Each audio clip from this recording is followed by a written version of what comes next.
This $2 wood treatment has been hidden since World War II, and, the Amish have actually used it for 200 years without replacing a single post. There is a fence post in Lancaster County, Pennsylvania, that has been sitting in the ground since 1887.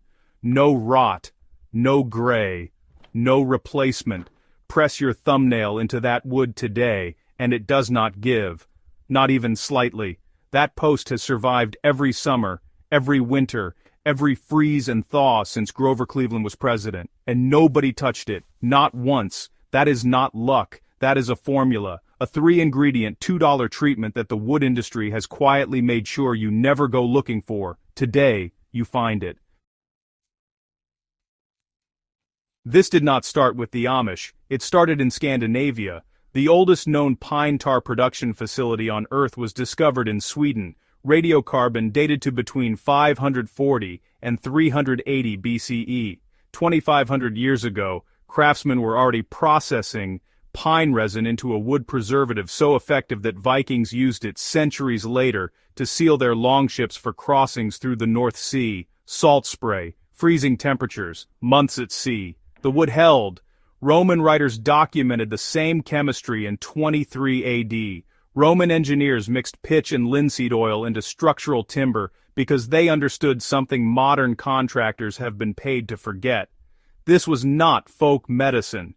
This was the engineering standard of every civilization that needed wood to last generations. By the late 1600s, pine tar had become Sweden's third largest export. The British Royal Navy depended on it completely. Colonial shipyards up and down the eastern seaboard ran on it. That is where the nickname Tar Heels actually comes from.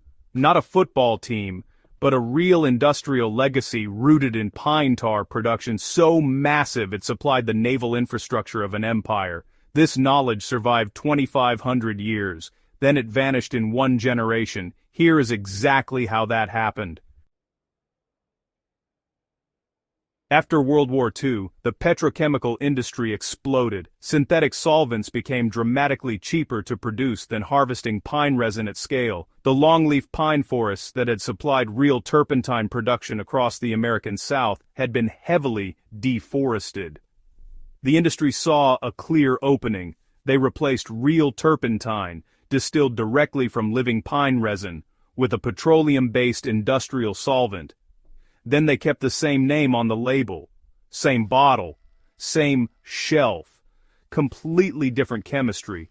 Real turpentine smells like pine trees because it carries the biological compounds the tree spent millions of years engineering to repel insects, stop fungal growth, and seal damaged wood against moisture. The synthetic version carries none of that. It has a sharp chemical odor and does one job: it thins paint. Nobody ran a campaign to inform homeowners. Within one generation, the knowledge stopped being passed down, and the $15 billion wood treatment industry quietly took its place. The formula has 3 components. Each one does something the others cannot. Boiled linseed oil is the foundation. It is pressed from flax seeds and treated with metallic drying agents that accelerate curing. When it enters wood fiber, it reacts with oxygen through a process called autooxidation. The fatty acid chains cross-link and form a flexible polymer network that fills every microscopic pore from the inside out.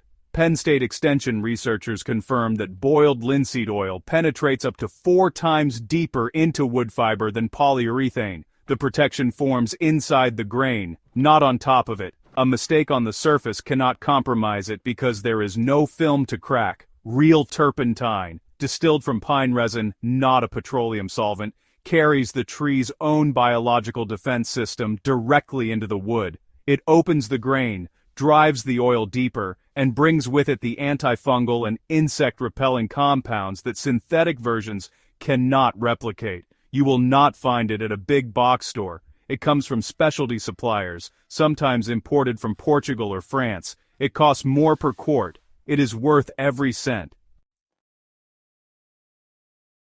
Pine tar amplifies everything. It comes from heating the resin-saturated heartwood of old-growth pine until it breaks down into this thick, dark, aromatic liquid. It carries antifungal acids, insect-repelling terpenes, and resin compounds that bond permanently to wood fiber.